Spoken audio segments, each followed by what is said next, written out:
Mi nombre es Eric Servín, pastor de esta congregación Horizonte Ciudad de México. Te damos la más cordial bienvenida a esta nuestra reunión digital en donde nos aventuraremos a escuchar el mensaje de Dios para hoy. Abre por favor tu Biblia en tu smartphone y deslízate hasta encontrar la primera carta de Pablo a los Corintios. Ubica el capítulo 10. ¿Listo? Asegúrate de tener la nueva traducción viviente y cuando la tengas lista, vamos a orar. Señor, gracias Padre porque hasta el día de hoy tú sigues siendo fiel. Tú sigues siendo el creador de nuestra vida y lo seguirás siendo. Pese a lo que suceda alrededor de nosotros, las circunstancias, Señor, simplemente son un recordatorio de que hay alguien más grande y más poderoso que nosotros y ese eres tú, Dios, un Dios bueno y lleno de amor. Así que rogamos que tu Espíritu Santo nos dirija en esta mañana para poder escudriñar, aventurarnos en tu palabra, Señor, y que seas tú hablando a cada uno de nuestros corazones. Así que, Señor, estamos contentos de que seas tú el que nos hable el día de hoy. Háblanos, Padre. Prepara nuestro corazón, prepara nuestros oídos espirituales para poder ver lo grandioso que tú eres a través de esta porción bíblica. En el nombre de Jesús nos ponemos en tus manos. Amén. Primera de Corintios capítulo 10 del versículo 14 hasta el 33. Lo hemos titulado Mi libertad y la gloria de Dios. Así que, Primera de Corintios capítulo 10, el versículo 14, dice así: Por lo tanto, mis queridos amigos, huyan de la adoración a los ídolos. Vamos a mantenernos aquí, recordando que el hilo conductor entre todo el capítulo 8, 9 y 10 es la libertad. Pablo, si podemos recordar, les estuvo ayudando a recordar todo lo que había sucedido con el pueblo de Israel milenios atrás, y entonces el día de ese día en el que les está enseñando, les está recordando también: huyan de la idolatría como aquellos tuvieron el pecado de caer en ella. Y la idolatría no les está diciendo a sus amigos, a sus hermanos, a los corintios, pues pueden hacer como que no pasa nada o pueden manejarla sin que no tengan ninguna afectación en su vida. No les está diciendo eso, sino que les está dando un principio: huyan. Huir entonces es alejarnos lo más que podamos, y Pablo, si podemos recordar que en el versículo 8 del capítulo 6 también les dio un principio similar, pero él les dijo: huyan de la fornicación, huye de la porneia, huye de esa práctica, y en esta ocasión les está diciendo: huye de la adoración a los ídolos. Ese es el versículo con el que estamos empezando, y necesitamos recordar que en aquella época los corintios, dentro de la cultura griega, podían ir y recorrer las calles a comprar comida, y era más fácil y más barato comprar comida o carne que fue sacrificada a un ídolo, por ejemplo al dios Zeus. Era más barato y hacían fiestas para poder compartir esa comida a todo el pueblo o a todos los feligreses que le rendían culto a Zeus. Y habían algunos cristianos que habían llegado a sentarse en esas mesas, y entonces esas fiestas no eran tan inocentes como parecían. Aquí Pablo les está diciendo: huyan de eso. Huyan de ese tipo de conmemoraciones, porque lo único que están trayendo es confusión y pueden hacer que la conciencia de los nuevos cristianos de aquella época puedan hacer que se pierda su vida, ¿sí? Antes que nuestra libertad está la lealtad a Jesús. Antes que otros dioses está Dios por sobre todo. Ese mismo Dios que creó a cada uno de los que estamos aquí, ya sea sentados o en el lugar donde nos esté sintonizando, desde las entrañas de nuestra madre. Ahí Dios tuvo el especial cuidado de crearnos, de crear todos nuestros sistemas, todo lo que nosotros no podemos ver que está en nuestro interior, pero que la medicina ha demostrado que es extraordinariamente complejo. Eso es producto de la imaginación o del corazón de Dios. Y entonces, Esas fiestas paganas no son algo de lo que Dios está queriendo para los cristianos de aquella época. Vamos a ver en los próximos en los versículos. 1 Corintios 10, 15 al 22 dice: ustedes son personas razonables. Juzguen por sí mismos lo que digo es cierto. Cuando bendecimos la copa en la mesa del Señor, ¿no participamos en la sangre de Cristo? Y cuando partimos el pan, ¿no participamos en el cuerpo de Cristo? Aunque somos muchos, todos comemos de un mismo pan, con lo cual demostramos que somos un solo cuerpo. Piensen en el pueblo de Israel. ¿No estaban unidos al comer de los sacrificios del altar? ¿Qué es lo que trato de decir? ¿Que la comida ofrecida a ídolos tiene alguna importancia o que los ídolos son verdaderos dioses verdaderos? No, de ninguna manera. Lo que digo es que esos sacrificios se ofrecen a los demonios, no a Dios. Y no quiero que ustedes tengan parte con los demonios. Ustedes no pueden beber de la copa del Señor y también de la copa de los demonios. No pueden comer de la mesa del Señor y también de la mesa de los demonios. ¿Qué? ¿Acaso nos atreveremos a despertar los celos del Señor? ¿Piensan que somos más fuertes que Él? Pablo les está hablando ya con palabras más duras, en donde les está recordando, ustedes que se piensan, ustedes corintios, sofisticados, amantes de la elocuencia, amantes de los razonamientos, ustedes creen que dentro de su lógica y de su razonamiento, vamos a hablar en esas llanas palabras, en donde ustedes creen que estamos haciendo algo inofensivo cuando nos sentamos a comer en las fiestas y en las mesas de los demás ídolos. Ya necesitamos recordar que los ídolos hemos establecido, y Pablo lo dijo en los capítulos anteriores, que son nada más esculturas, pedazos de madera, pedazos de yeso, que están ahí, no tienen vida propia. Son cuadros pintados ahí que no tienen ninguna autoridad sobre nuestra vida. No tienen oídos, algunos tienen pies pero no pueden caminar, algunos tienen manos pero no pueden hacer nada. Tienen boca, pero no pueden hablar. ¿Qué hay detrás de todo eso entonces? Necesitamos aclarar que esos ídolos para los corintios eran causa de perdición para otros hermanos. Es necesario que Pablo les aclare en esta ocasión, en base a sus razonamientos. Les está hablando con las personas que se creían muy sabias. Los corintios primeramente presumían de ser seres racionables, pero en el versículo 17, Pablo, en ese pensamiento antiguo, comer de la misma mesa de los ídolos significaba entonces amistad y comunión con los que estaban ofreciendo eso. Si iban a la fiesta, a la celebración de Zeus, y yo me sentaba a la mesa para poder convivir con todos los feligreses, entonces significaba en aquella época que yo pues era amigo y compartía el mismo estilo de vida que los demás que estaban sentados en la mesa. No era una cuestión simplemente de ir a un mall como hoy tenemos o en las plazas que podíamos hacer y que entonces estaba la barra o un centro en donde o áreas comunes y todos nos sentamos y cada quien come desde su local favorito, su comida favorita. Y había muchas personas que pudiéramos estar comiendo lo mismo en una misma mesa y no necesariamente estamos compartiendo ideología.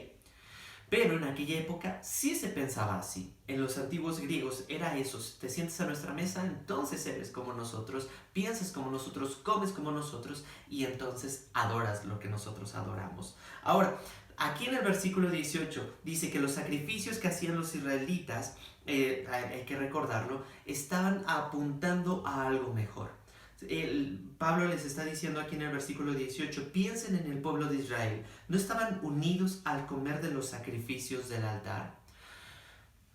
2 milenios atrás de Pablo, los israelitas partían una vaca o partían un becerro, el sacrificio, y entonces después los sacerdotes y los que estaban ahí sirviendo en el tabernáculo o en el templo, podían comer y entonces eso significaba que estaban unidos. Los israelitas entonces ellos entendían que eso era una comunión. Y la palabra aquí que Pablo está resaltando en estos versículos es koinonía, esta palabra griega que a veces utilizamos en las iglesias, que significa comunión. Vamos a convivir, vamos a pasarla como entre cuates. Y aquí Pablo está diciendo, ellos tenían comunión, pero ese sacrificio que para nuestros ojos podría decir, no, pues que eso es muy primitivo. Lo que está sucediendo es de que está apuntando a algo más glorioso, a un evento más padre, a un evento premier, a un evento premium, en donde ese evento, la carne o el becerro o el cordero que estaba siendo sacrificado para Dios, estaba apuntando a la gloria de Jesucristo en la cruz del Calvario. Ese simplemente era algo que estaba diciendo, miren, esto es como, está apuntando a algo mejor. Y Jesucristo era algo, o mejor dicho, es alguien que necesitaban recordar los israelitas. Ellos no sabían todavía, pero lo estaban ya anticipando. Y Pablo lo tenía claro. Eso para nosotros es algo maravilloso, ¿sí? Entonces, todos esos estaban apuntando los sacrificios a Cristo. Ahora, más adelante, todo eso que parece inofensivo, comer en la mesa de Zeus o en la carnicería de Apolos o en la carnicería de, no sé, de Ares y todas esas deidades griegas, pareciera inofensivo, pero aquí Pablo les estaba diciendo, ¿qué es lo que le trato de decir? Que la comida ofrecida a los ídolos tiene alguna importancia o que los ídolos son dioses verdaderos. No, de ninguna manera. Y checa aquí, lo que digo es que esos sacrificios se ofrecen a los demonios, no a Dios. Ahora pareciera que esta declaración tiene un tinte pues muy raro. Entonces quiere decir que yo cuando como algo que está en la mesa de otras personas que fue sacrificada a Dios, ¿estoy comiendo demonios? No necesariamente. En nuestro país, en México, es muy común celebrar el Día de Muertos y entonces en esas prácticas arman todo un altar y con comida que normalmente era para agradable a quien estaban rindiendo el honor o la ofrenda, pues ponen que el tamal, ponen que el mole, ponen que un montón de cositas, fruta, etcétera, etcétera, ¿no? Y entonces, quiere decir que si yo como de este tipo de alimentos, ¿estoy comiendo demonio? No necesariamente. Quiere decir entonces que la persona que están poniendo allí en un altar es demoníaca. Claro que no. Porque imagínense, si una persona de mis familiares que no conoce a Cristo hace ese tipo pues de adoración y pone al abuelito y yo les digo, oigan, pues están adorando a ídolos y a demonios y pues se van a salir ofendidos. No es una cuestión inteligente, porque realmente, ¿cómo le voy a decir que mi abuelito era un demonio? No, sino, chequen lo que dice un comentarista respecto a este versículo. Dice, ¿ahora está diciendo que los ídolos son en realidad demonios? No, pero está diciendo que los espíritus demoníacos se aprovechan de la alabanza a ídolos para engañar y esclavizar a la gente. Eso es importante de notar. Porque los demonios que no podemos ver, porque recuerden que tenemos una batalla por nuestro espíritu, tenemos una batalla en la vida, pero no es contra las personas, sino contra cosas que no podemos ver, contra huestes, contra cosas espirituales. Y en ese sentido, los demonios, los achichincles del diablo, pues, porque recordar que el diablo no es omnisciente, no es omnipresente, y entonces necesita de sus súbditos para poder hacer de sus fechorías y entonces desviar la atención, aprovechar de esas prácticas para poder desviar la atención que Dios solamente merece, ¿sí? Y Pablo les está exhortando aquí, hey, ¿por qué están haciendo eso? Están tentando, quieren estar tentando, ¿por qué quieren causar los celos de nuestro Señor? ¿Sí? ¿Acaso nos atrevemos a despertar los celos del Señor? ¿Piensan que somos más fuertes que Él? Y eso es muy importante. ¿Por qué estamos tentando al Señor poniendo eso y diciendo, no pasa nada? No, si hay algo atrás de todo eso. La copa, ahora, todo esto envuelto dentro de cosas que nosotros practicamos en la iglesia cristiana. El poder beber la copa y el poder partir el pan son dos cosas que Jesucristo nos enseñó como cristianos que necesitamos hacer. La otra elemento es el bautismo en agua. Pero esta otra actividad o esta dinámica de la celebrar lo que nosotros le llamamos la Santa Cena, que tiene el pan y tiene la copa de vino, algunos utilizan jugo de uva para no ser piedra de tropiezo por amor a ellos, entonces significa y está apuntando al regreso, al retorno de nuestro Rey. Deja tú el Señor de los Anillos, el retorno del Rey. Aquí está apuntando nosotros cuando consumimos o practicamos estos Santa Cena, estamos recordando el retorno del verdadero Rey, que es Jesucristo. Entonces nosotros no adoramos los objetos, ni el pan o el vino, ni el... sí, realmente es eso. No adoramos la sangre, no adoramos el cuerpo, no adoramos el vino, no adoramos el pan, que son los simbolismos, sino que recordamos que hay una comunión, primeramente hacia lo vertical, en donde Dios te recuerdo a ti y quiero traerme a mi memoria de que tú eres el Rey de mi vida, el Rey del universo. Y en horizontal podemos tener una comunión, una koinonía con los que están a mi alrededor. Por estas cuestiones de la pandemia no hemos podido hacer normalmente las cuestiones del partimiento del pan y de la Santa Cena. Pero es algo que normalmente se hace para poder tener comunión con mi hermano, poder ponernos a cuentas con el Señor como una comunidad. ¿Sí? Vamos a continuar. Es un acto de adoración vertical que involucra la unidad horizontal. En los versículos 23 al 24 de Corintios dice, ustedes dicen, se me permite hacer cualquier cosa, pero no todo les conviene. Dicen, se me permite hacer cualquier cosa, pero no todo trae beneficio. No se preocupen por su propio bien, sino por el bien de los demás. Alguien dijo por ahí en redes sociales, miren, pueden hacer cualquier cosa, pero no vengan a mí después llorando. La cuestión aquí es de que dentro de nuestra libertad podemos hacer y emprender cosas. Podemos tener actividades que no necesariamente sean pecaminosas, porque es permitido. Nuestras preguntas ya no son qué está bien y qué está mal, sino que ahora nuestra pregunta es de qué está bien y qué es mejor. Aquí Pablo les está diciendo, vayan a un siguiente nivel por el amor a las demás personas. ¿Qué puedo hacer yo para negarme a mí y que la otra persona reciba un beneficio mayor? Reciba el amor de Cristo. Estamos suponiendo aquí, y me atrevo a decirlo, el pensamiento de los corintios, en donde ellos estaban pensando, recuerden, no tenemos lo que los corintios le escribieron a Pablo, solamente tenemos la respuesta de Pablo a todas las inquietudes y preguntas a los corintios, por eso me atrevo a pensar de esta manera de parte de ellos. Que a lo mejor los corintios ya estaban viviendo dentro de su libertad, en un libertinaje, y estaban diciendo como algunos de nosotros en algún momento decimos, ¿y qué tiene? ¿Y qué tiene? ¿Y qué tiene si no le hago mal a nadie? ¿Has escuchado eso o lo has dicho? ¿No? Porque entonces, si yo no le estoy haciendo nada malo a nadie, entonces ¿por qué me privas de que haga esto? Y muchos jóvenes podemos llegar a caer en esa forma de pensamiento. ¿Y qué tiene si no le estoy haciendo daño a nadie?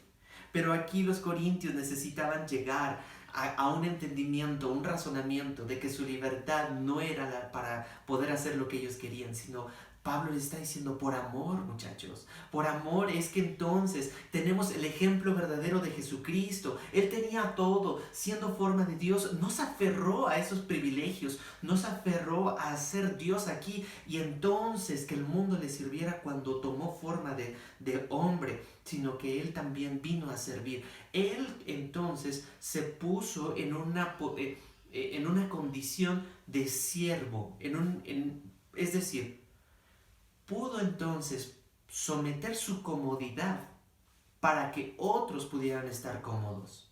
Pudo entonces no amarse a sí mismo para poder amar a los demás. Ese es el ejemplo de Cristo para nosotros. ¡Qué maravilloso! ¡Qué excelso! ¡Qué sublime! ¿Cuánta inspiración nos deja Jesucristo? ¿Cuántas veces necesitamos recordar a Jesucristo en nuestros pensamientos? Mientras estemos en la casa, mientras yo esté viendo la televisión, mientras esté comiendo, en la forma de administrar los recursos como cabeza de familia o en la forma de buscar a mis amigos. ¿Realmente estoy sometiéndome a mí para que otros puedan tener un beneficio mayor? Recuerdo en una ocasión, yo estaba pequeño en la casa de mis padres y entonces fue una época en donde pudimos salir al parque y solamente compramos, eran mis papás y mi hermano menor y yo. Y entonces pudimos comprar una rebanada de pizza en el centro, en el kiosquito, en el jardín, dando vueltas y entonces compramos 3 rebanadas de pizza. Y en ese momento tenían 2 niños, mis padres, y se acabaron su rebanada correspondiente. Mis padres solamente se compraron una para ellos dos. Y nos acabamos nosotros, mi hermano y yo, nuestra rebanada y dijimos, tenemos hambre. Y mis padres estaban así a punto de darle la primera mordida.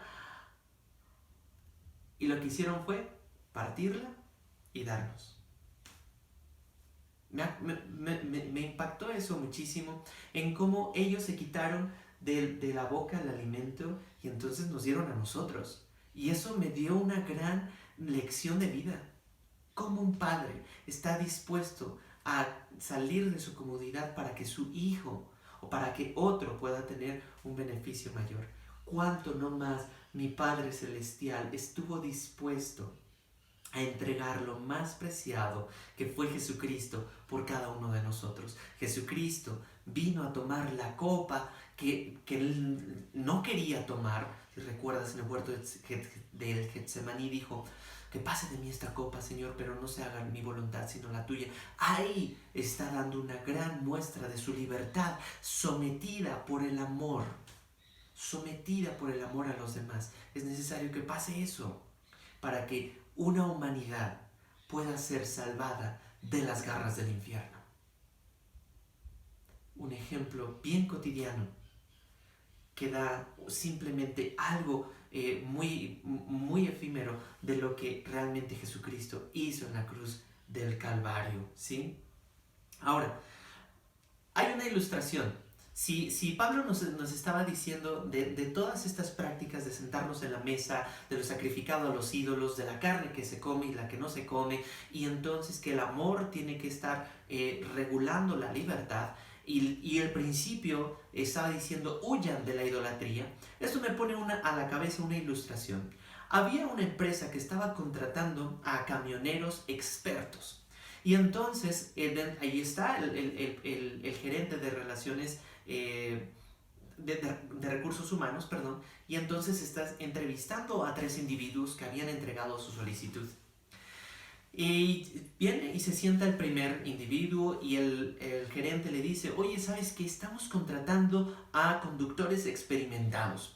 Bueno, porque vamos a traer del extranjero trailers y vamos a importar cierto producto, pero para llegar al lugar en donde necesitamos que esté ese producto, hay que atravesar la sierra y entonces hay una pequeña parte del camino en donde el camino es muy angosto y del otro lado está el precipicio.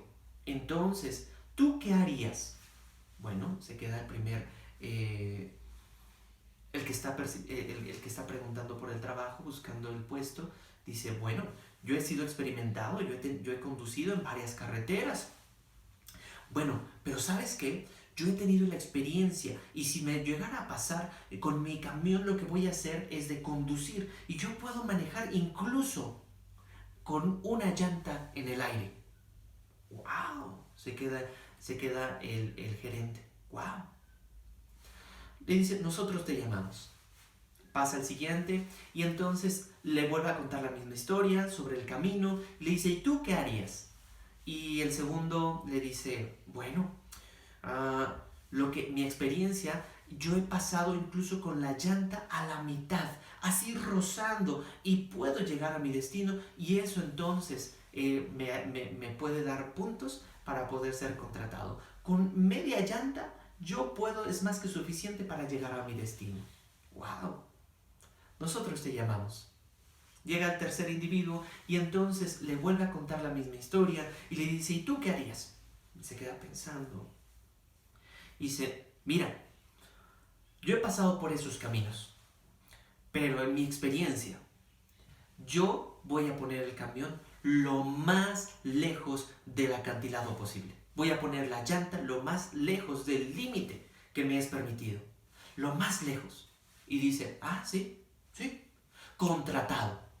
Porque es una gran lección para nosotros el no coquetear con el pecado o con la idolatría, sino huir, definitivamente alejarnos, ¿sí? Porque a veces lo correcto que el mundo nos pone no es, perdónenme, lo común que el mundo nos pone no es lo correcto y lo correcto normalmente no es lo común. Repito esa frase, lo correcto no siempre es lo común y lo común no siempre es lo correcto delante de los ojos del Señor. Eso es importante notar porque los corintios ya se estaban perdiendo esa línea, estaban coqueteando con el pecado, ¿sí? Y en el versículo 24 dice, el principio es instalar en nuestro corazón que hay que filtrar la vida de cada uno de nosotros a través del Evangelio para movernos libre y creativamente acorde a la voluntad del Señor. Dejemos pues que la palabra de Dios gobierne y dirija nuestras conciencias. La conciencia es esa parte inmaterial del ser humano que Dios le ha dejado a cada uno de nosotros, incluso a los no cristianos, dice Romanos en sus primeros capítulos, que Dios le ha dejado la conciencia a todos para que podamos discernir entre lo que es bueno y lo que es malo. Vamos a leer el versículo 25 de 1 Corintios 10. Así que pueden comer cualquier carne que se venda en el mercado sin preguntar nada por motivos de conciencia. Ya, pregúntala, compra, ya, no preguntes. Pues la tierra es del Señor y todo lo que hay en ella. Esto está haciendo referencia a Salmos 24. Versículo 27. Si alguien que no es creyente los invita a cenar a su casa, acepten la invitación si desean. Ahí está la libertad. Cuando coman todo lo que les ofrezcan sin preguntar nada por motivos de conciencia. Coman, está bien, pero no pregunten.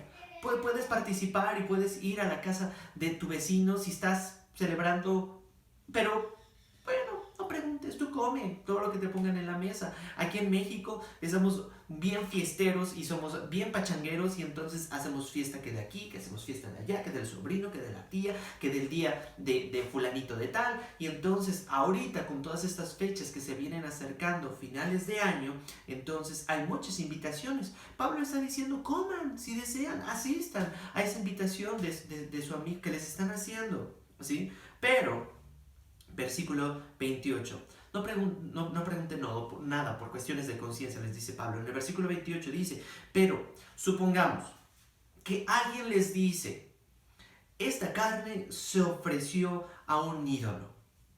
Pablo contesta, no la coman, por respeto a la conciencia del que lo dijo. No porque sea meramente un acto pecaminoso, porque toda la obra, todo lo que hay, esa vaquita que la cortaron en bisteces y te la pusieron ahí para comerte, entonces también le pertenece al Señor. Pero no la coman por la conciencia del otro, por la conciencia del que lo dijo. Tal vez no sea una cuestión de conciencia para ustedes, versículo 29, pero lo es para la otra persona. Pues, ¿por qué tendría que ser restringida mi libertad por lo que piense otra persona? Si puedo darle gracias a Dios por la comida y disfrutarla, ¿por qué debería ser condenado por comerla? Y Pablo nos está dando una gran directriz por todas estas cuestiones de la comida, de los alimentos. Sí, entonces, si un hermano ya te está diciendo que es ofrecido y por causa de su conciencia, entonces me abstengo de eso. Recuerda que Pablo dijo, si comer esta carne es motivo para que otro hermano peque en su interior, me abstengo totalmente el resto de mi vida a comer carne. Pero no es algo que sea una ley, sino es una cuestión de regular mi libertad. ¿Para qué? Para la gloria del Señor, ¿sí? Pablo les estaba diciendo, si estaban en una situación en la que hay que comer carne que ha sido dedicada a otros dioses y hay personas a su alrededor que podrían verte y concluir pensando, adoran a Jesús y también pueden adorar a otros dioses, entonces no comas la carne. Estoy parafraseando lo que acabo de leer. Tu lealtad es a Jesús primeramente. Deberías amar a esas personas más que a ti mismo y no confundirlos en tus dinámicas. ¡Wow! Pablo, siendo inspirado por Dios, nos está dando grandes prácticas, grandes enseñanzas para practicarlo cotidianamente. La idolatría, entonces, es tener un objeto que controle tu vida, tus deseos, tus impulsos, ¿sí? Si bien la idolatría es un acto egoísta, sí, neta, puramente, es un acto egoísta totalmente, lo que estamos diciendo es que necesitamos darnos cuenta de qué ídolo hay detrás, ¿sí? Hay alguien entonces que está teniendo nuestra atención y eso es una forma de decirle, bueno, esto, ídolo, Dios, es mejor que tú, es más glorioso que tú, es más fascinante que tú, es más poderoso, es más hermoso, es más digno, es más confiable y que merece más atención que Jesucristo. Eso estamos diciéndole a Dios cuando estamos adorando a un ídolo. Y Pablo quería que eso quedara claro en los Corintios. Le estamos diciendo, Dios, tú no te eres tan importante, este evento es más importante y este ídolo es más importante. Ahora, a nuestro siglo XXI, en nuestra época moderna, ¿sí? Tim Keller, en uno de sus libros, menciona más de 20 ídolos modernos de la edad contemporánea, pero yo quiero mencionar simplemente algunos de ellos. Ejemplo de ídolos modernos. Te voy a dar algunos ejemplos. Los smartphones. No, pastor, no diga eso, por favor. Sí, los smartphones, tengas lo que tengas, si tienes Android, si tienes iPhone, si tienes lo que sea, los smartphones se han convertido en el ídolo del siglo XXI, un ídolo contemporáneo. Nada más haz la prueba de que si puedes permanecer sin tu dispositivo electrónico más de un día. ¿Qué pasaría? ¿Cómo sería tu vida si restringieras la tecnología por un día completo? ¿Cómo serían las conversaciones con tu familia? ¿Cómo serían las conversaciones en la mesa mientras comen, mientras desayunan, mientras cenan?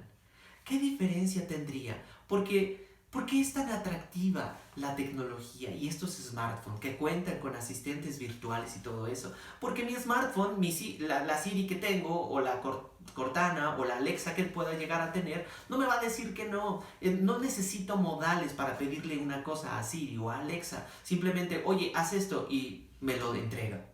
Y para el ser humano es súper cómodo, es súper satisfactorio decir una instrucción y que se concluya de inmediato. Alexa, ponme música, pum. Alexa, abre mi Facebook, pum. Siri, búscame esto, pum. Siri, abre aquello, pum. ¿Sí? Porque nosotros queremos las cosas de inmediatamente. Y ahí entonces eso se puede convertir en un gran ídolo. Porque entonces manipula nuestros pensamientos, ¿sí? No estoy diciendo que los smartphones son del diablo, pero sí puede llegar a ser un instrumento tecnológico que puede traer mucha edificación, puede convertirse en un ídolo y desviarnos. Y entonces eso sí es un problema, eso sí necesitamos poner cartas en el asunto. ¿Qué pasaría si pudieras ayunar? Ayunar significa abstenerse de algo, de tus redes sociales, de tu smartphone, por 24 horas. El mundo no se acaba, amigo. El mundo no va, el mundo sigue girando aunque tú no estés conectado a tus redes sociales. Pruébalo. ¿Por qué no ayunas en estos próximos días, un día, 24 horas de tus redes sociales? Simplemente le avisas a tus amigos, ¿sabes qué? Voy a apagar mi celular, quiero tener un tiempo con el Señor y quiero orar. O simplemente no voy a estar disponible, ¿sabes qué? El domingo me voy a desconectar y entonces voy a pasar un día con mi familia, un día con el Señor. Por favor, no me busquen, no me hablen, o si me hablan ya saben que tengo mi celular apagado, ¿no?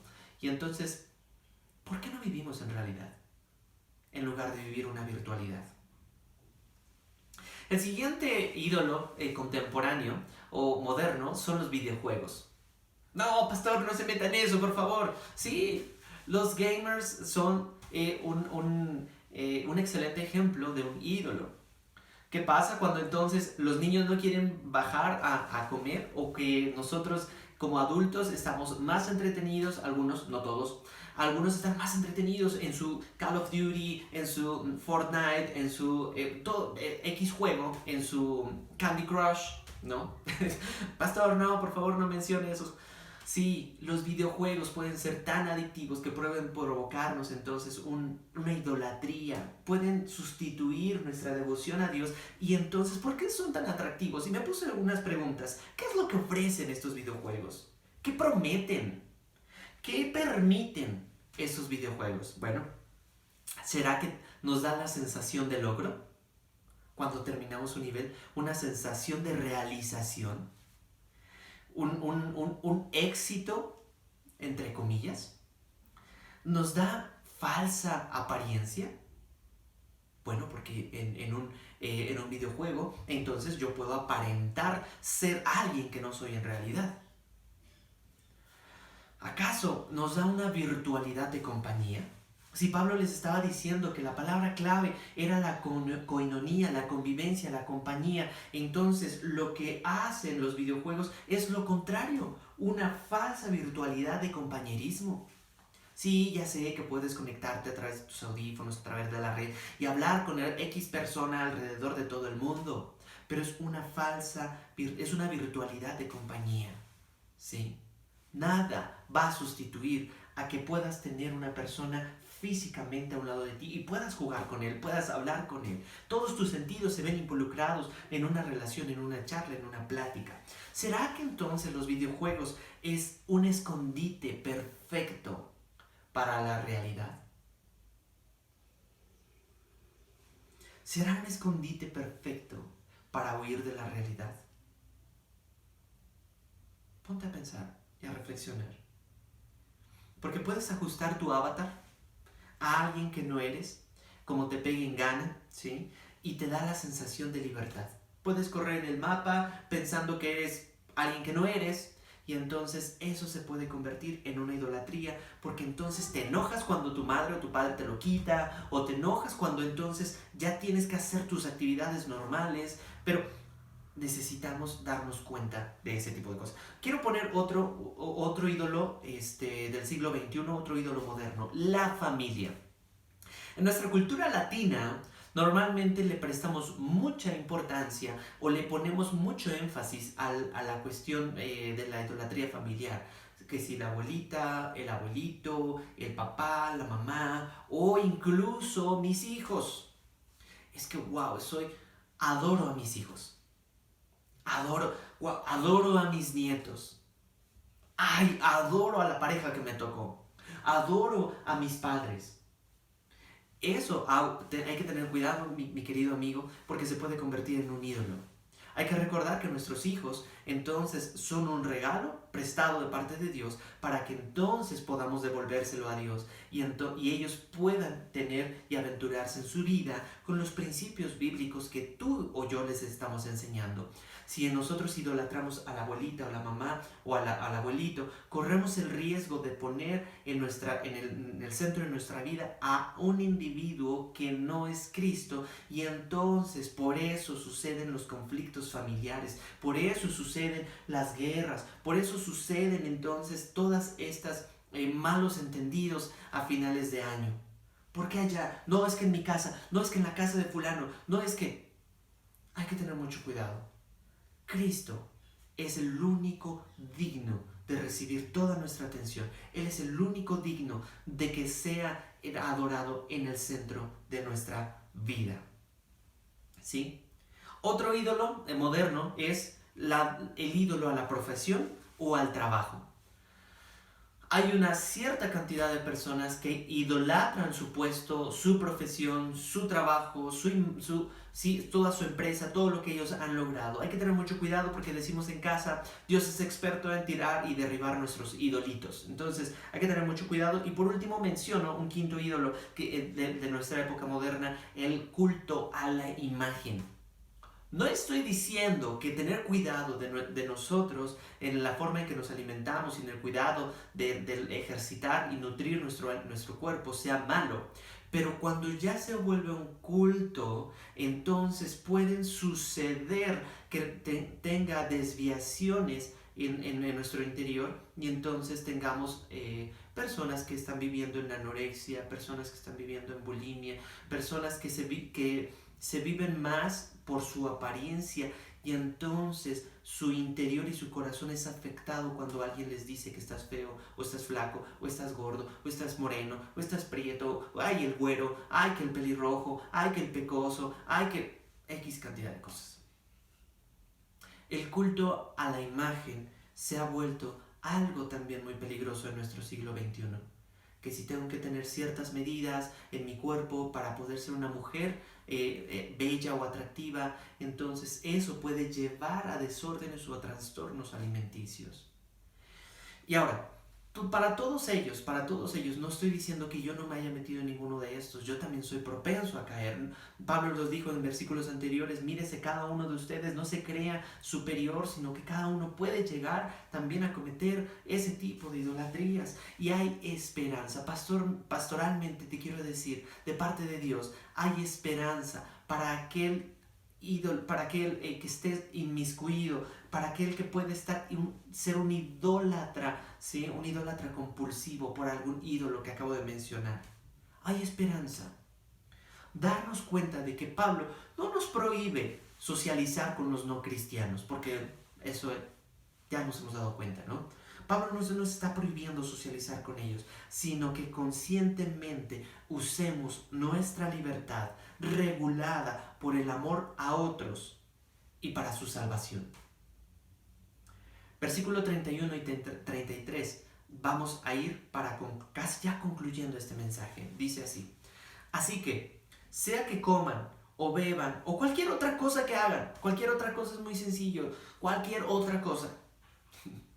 Ya sea que coman o beban o cualquier otra cosa que hagan, háganlo todo para la gloria de Dios. Me encanta. Es uno de esos versículos que deberíamos de memorizar o deberíamos de pegar en nuestras casas. Háganlo todo para la gloria de Dios. No ofendan a los judíos o a los gentiles ni a la iglesia de Dios. Yo también trato de complacer a todos en todo lo que hago. No hago solo lo que es mejor para mí. Hago lo que es mejor para otros a fin de que muchos sean salvos. Otra vez, mi libertad, ¿sí? Y la gloria de Dios. Mi libertad para la gloria de Dios. Como cristianos, creemos que Dios es el creador de todas las cosas, incluyendo la carne. Así que si no hay nadie a tu alrededor y no hay alguien que malinterprete tus acciones, y si tienes hambre, come o bebe, pero que sea para la gloria de Dios. ¿Sí? Una conciencia libre, estimulada por el amor de Dios, impacta al prójimo. Una conciencia estimulada por el amor de Dios puede impactar a los que están a nuestro alrededor. ¿Sí? Glorificar a Dios. Y quiero dar muy sencillamente una definición de cómo glorificar a Dios. Para todos los que nos acaban de sintonizar por primera vez, glorificar a Dios es traerlo a la conciencia en dicha actividad que nosotros podamos realizar. Darle gratitud, recordar quién creó esto, quién me dio esto, para que entonces podamos tener una actitud de agradecimiento, ¿sí? De contentamiento. Por ejemplo, en la ropa que tengo, dirían por ahí, ¿qué trajiste al mundo? Vinimos encuerados al mundo. Bueno, perdón la palabra, vinimos desnudos al mundo. Y entonces, si tengo hoy ropa que usar, es por gracia. Dios te la proveyó por medio de alguien. ¿Sí? Chavito, si estás malhumorado por la ropa que tienes, deseando la ropa que no tienes, chavita, jovencita, entonces no estás glorificando a Dios con lo que Él te da. Hombrecitos, si te ponen comida que a lo mejor no te gusta, porque no tenemos problema en glorificar a Dios con la comida que sí nos gusta, pero cuando nos dan comida que no nos gusta, entonces, ¿cómo podemos glorificar a Dios? Trayendo a la mente, no merezco este plato de comida, no merezco este tipo de sustento para mi vida, ¿sí? Porque otros desearían comer lo que hoy yo estoy menospreciando. Entonces, eso puede ayudar a cambiar nuestra actitud y decir con agradecimiento, gracias por este platito de X cosa, que a lo mejor no me gusta, pero no estamos hablando de gustos, estamos hablando de que no lo merezco. Así que gracias, Dios. Podemos glorificar a Dios en el matrimonio mientras me disciplino en no ver a otras mujeres con codicia. Me disciplino dándole glorias a Dios mientras no deseo el esposo de otra familia.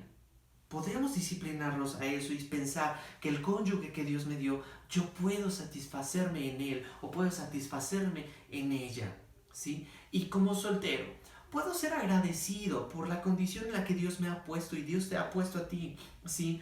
Porque hoy tienes un regalo. Puedes dedicarte al servicio del Señor. Concluyo con esto. Cada cristiano debe vivir para traer bendición a la vida de otros, felicidad a otros. Las personas que están a tu alrededor son mejores porque pasan tiempo contigo. Construyendo y construyamos una atmósfera de fe, de familia, de comunión, de diversión y de crecimiento para que puedan ver a Cristo a través de nosotros. ¿Sí?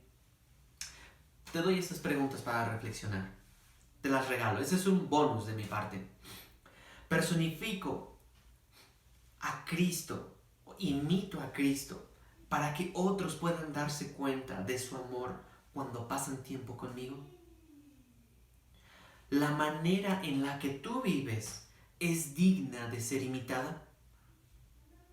Tu estilo de vida inspira a otros a buscar a Jesucristo. ¿Qué hábito vas a editar o descargar, instalar en lo que resta del año para que otros puedan ser salvados? ¿Sí? Mis hábitos pueden también dar gloria a Dios y que otros puedan ser salvados. Pablo concluye con el capítulo 11, versículo 1 de la siguiente manera. Es algo hermoso porque entonces está diciendo algo que va a ayudarnos a unir para el próximo capítulo, en el capítulo número 11. Checa lo que dice en el capítulo 11, versículo 1 de tu Biblia. Y ustedes deberían imitarme a mí, así como yo imito a Cristo. Qué hermosas palabras, pero qué desafiantes, qué retadoras. Como nueva persona en Cristo, eres libre de seguir tu conciencia en las situaciones debatibles. Pero el principio central para tu libertad es el amor a otros. Y ese amor le da gloria a Dios. Mi libertad y la gloria de Dios. Este fue el mensaje de Dios para hoy. Espero que haya sido de bendición, de desafíos, de claridad a tu mente para que podamos entonces vivir la vida a través del Evangelio. Te deseo lo mejor a tu vida, a ti y a tu familia. Que Dios te bendiga y nos vemos la próxima. Gracias. Hasta luego.